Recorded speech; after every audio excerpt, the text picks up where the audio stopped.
Well, hello and welcome to On It Not In It, the interview series. I'm your host, Todd Eppert, and today I'm joined by Kevin Royce, who is a co-founder, co-owner of Excel Physical Therapy. Kevin, thank you so much for joining us. Would you like to kick us off with a brief background as to who you are and what you do?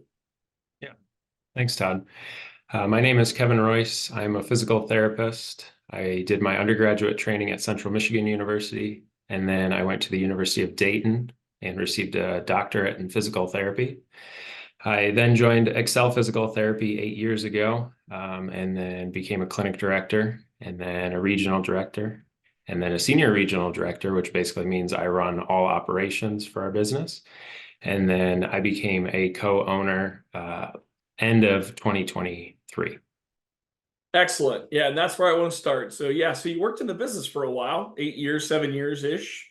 You got promoted several times, took on more responsibility within the business, and then end of 2023, you took the journey and the leap into business ownership. So what was it that sparked that or inspired you to make that decision?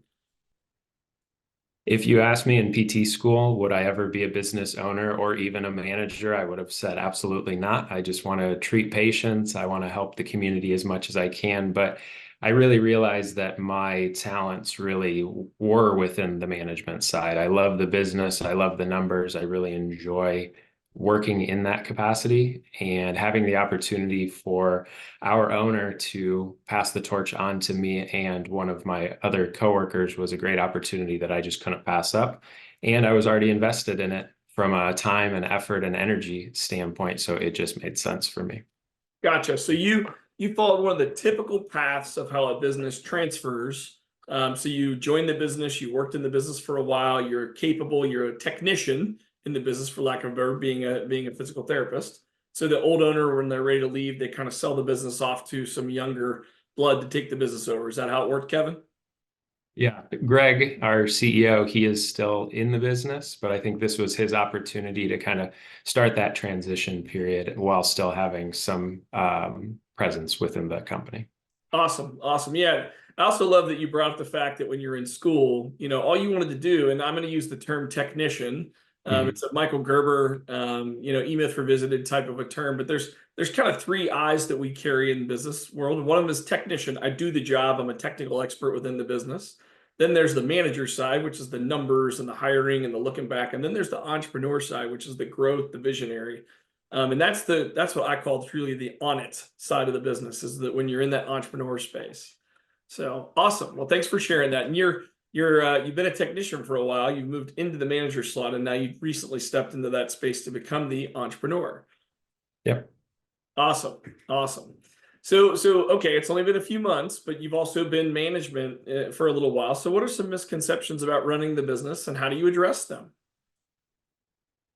For me, the biggest shock, and I had a lot of great mentors who warned me of this, but I didn't believe them. They told me that people change slowly. And in our world, it is not essential to pivot quickly, but it is essential to stay up on the most current research and best practices and things like that. And I thought, I'm a great leader. I can get people to change quickly. When in reality, that was probably the biggest struggle of the repeat coaching and mentorship and everything that I had received from all of my mentors. I had to then pass down, and that was a slower process than I had hoped. But thankfully, people do come around, and we are able to get our business going in the right direction. Excellent, excellent. Yeah, so change management is not easy. I often tell my clients change happens for one of two reasons. People choose to make it, or it hurts not to make it. Right? And we don't like to make it hurt not to change, right? So it does take time when they're choosing. So that's awesome. So one of the things that I've also bumped into as I've done the podcast with a number of owners is that one of the things that suffers, a lot of people start their business because they want more control, more freedom, and then all of a sudden they end up getting the shackles of I just work in the business. So maybe you haven't gotten there yet because you just kind of took on the entrepreneurial journey, but you have been there for 8 years. So how have you maintained a work-life balance as you've grown in your career? And now what are your plans as now you're the owner? It's on you now. Yeah, I think this was a big journey that I had to go on, I would say when I took over as a regional director. So in our world, a regional director runs operations for all of our offices. So we're in the Dayton area. Our main office is in Vandalia. We have one up in Anna and then one in Beaver Creek. And so my responsibility is managing the operations for all of them. Um, I had always thought the harder I work, lead by example, the better it's going to be, when in reality, I just simply got burned out.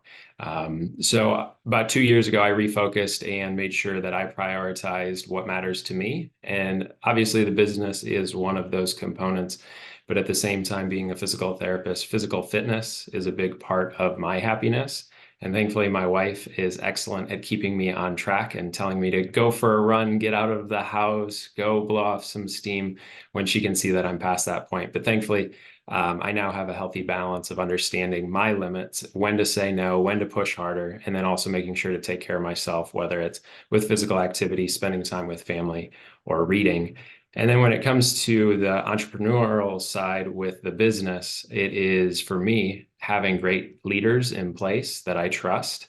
For a long time, we just didn't have leaders available. So that was a lot falling on me and controlling it, which was nice because I had the full say. But at the same time, as we're looking over the next couple of years to grow, we had to have leadership in place. And I've been very fortunate to be surrounded by a lot of excellent clinicians, but also excellent leaders who, when I do need to step back, I feel comfortable just passing it on to them. Excellent. So those are leaders inside of the business model that you're part of at Excel? Yeah, so our business structure would be myself as the senior regional director with 3 clinic directors. So each of our offices has a leader within it, who then is kind of my point person that I go to if I need something done. And then they manage the operations inside of their individual offices. Excellent. And those are the folks that you're able to hand off some things to. You've got the opportunity to delegate some tasks to. Yeah, absolutely. So, excellent. That's great. So one of the ways you've maintained work-life balance is like kind of waking up, smelling the coffee, realizing this isn't good for me. Your wife kind of slaps you into shape, which is great. I just thought my wife sent me on runs because she didn't like me. But more importantly, you've developed some leaders around you that you can rely on to get things done, and you don't have to watch, right? That's great. So excellent. So would you mind sharing with our listeners, what are the challenges you're facing today as your organization? We are very fortunate that we haven't struggled with this as much as some others in our industry, but hiring. We're always looking for more physical therapists, and they're just not out there. The PT schools are not turning them out fast enough to accommodate the increased need with the baby boomer population, our ever aging US population. They're always going to need physical therapy, and right now it's very apparent. We have been able to keep up with that by focusing on old contacts. So we've rehired a lot of our former students who used to work for us and bringing them back into the business. So across the entire US, that is one hiring issue, is just the number of people available. And then in our world, personally, for Excel, it's just the insurance companies. They continuously are cutting back on reimbursement. So we're running with tighter margins and having to get creative on how we can make the most out of less. Yeah, good thoughts. Thanks. I appreciate you sharing that. I haven't had a lot of medical professionals on the podcast as of yet, but yeah, you have to deal with a few other things that some of our other entrepreneurs don't have to do. You got regulations, but you've also got the insurance companies that get to decide how much you get paid, which kind of is painful, right? It's just an interesting setup in that we don't get to dictate our own pricing. They just tell us what they're going to pay us. I think if you look at any other business model, it's kind of backwards. Like if you went to a restaurant, no one would say, well, I'm only going to pay this. And the chef says, yeah, that sounds good. But that's kind of the market that we're in. Awesome. So maybe that's one of the evolving points that's happening around you. You've talked about some things that how you've personally evolved in your own leadership, but talk about a little bit more about some of the things that are evolving in the business landscape that you play in. Like everybody remembers 2020. You obviously had to deal with some different things there. Hopefully you never have to deal with that again, but there are constantly things coming at us like pandemics and things where we have to adapt. So how are you adaptable and how are you open to change? Our practice was founded by Greg McKenzie, and he's from South Africa. And in South Africa, physical therapy looks a little bit different than it does in the US. It's very manual therapy based. And so for a long time, that set us apart. the US is catching up and the PT schools are turning out more manual therapists now more than ever. And so the thing that differentiated us is no longer special. Everybody's kind of doing it. And so for us, I see our opportunity in the marketplace as creating specialists. And so within the physical therapy world, we go to school for a long time, but then afterward, we can study and take additional board exams to become board certified in certain specialties. So within our practice, that's our main focus, is creating the most specialized clinicians so that the patients get the best outcomes possible. So we're trying to differentiate ourselves in the marketplace by having the top skilled clinicians. And then in addition, just expansion. We're looking to open new offices to move into different demographics, different markets, just so that we can impact as many lives as possible. Excellent. Excellent. Thanks for sharing that. So that kind of takes away from a little bit from the question I was about to ask, but that's okay. Sorry. So you maybe gave us a little bit of a glimpse into future plans. You talked about new locations, being able to serve a greater population, maybe changing some of the things that your skill set involves to try to regain some of that differentiation in the marketplace that you used to have. But what's next for you? I mean, you just stepped into this ownership journey, but what's your next steps look like as an entrepreneur? Yeah, continued education. That's the main thing for me. I just finished a business certification program, and then I'm set to start pain certification. So it's called the Therapeutic Neuroscience Certification Program, just so that I can mentor our staff a little bit better.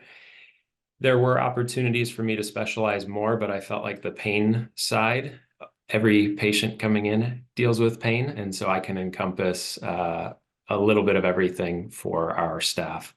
And then the growth. So looking to travel down a new pathway, which would be opening new clinics. As I mentioned before, I've been with the company for 8 years, and we haven't opened a new clinic since I've been here. The last one that was opened was a month before I started, and so that's a new journey I'm excited for. Hopefully within the next year, we're looking at 1, maybe 2 new offices, as we've been able to hire great therapists who are potential clinic directors down the road. It allows us to start looking at those different opportunities. Excellent. Excellent. Thanks for sharing that. I appreciate that. Mhm. So last question for you for today is, what advice would you offer an aspiring entrepreneur who's either just getting started, kind of like yourself, although you've been in the business for 8 years, but maybe just starting their business, or maybe they've started and now they're struggling? What would you advise them with?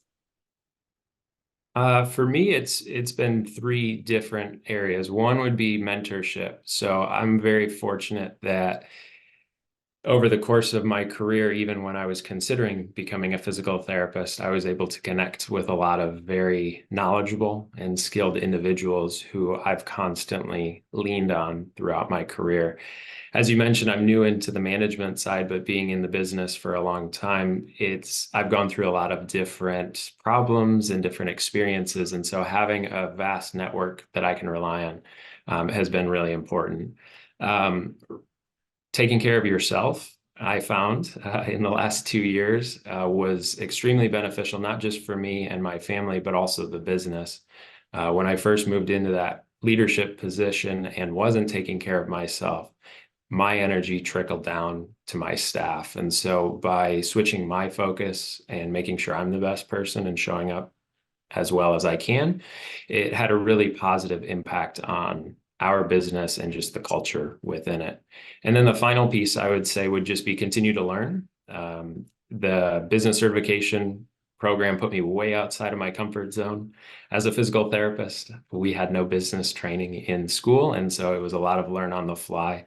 And so I'm just trying to absorb and learn from those who are experts. And so I put myself out there with that. And then my goal is each year to kind of have some big type of learning, shifting back into the PT world this year with the pain certification, but last year was all about learning more about the business. So I would say make sure you're continuing to tap into your available resources and never stop learning. Yeah, I love those. And actually, I'm going to point to number 2. I like that one the best out of yours. I mean, not that I like it any better than the rest of them. I think it's great to do continuously learning, and having people around you that can help you is fantastic.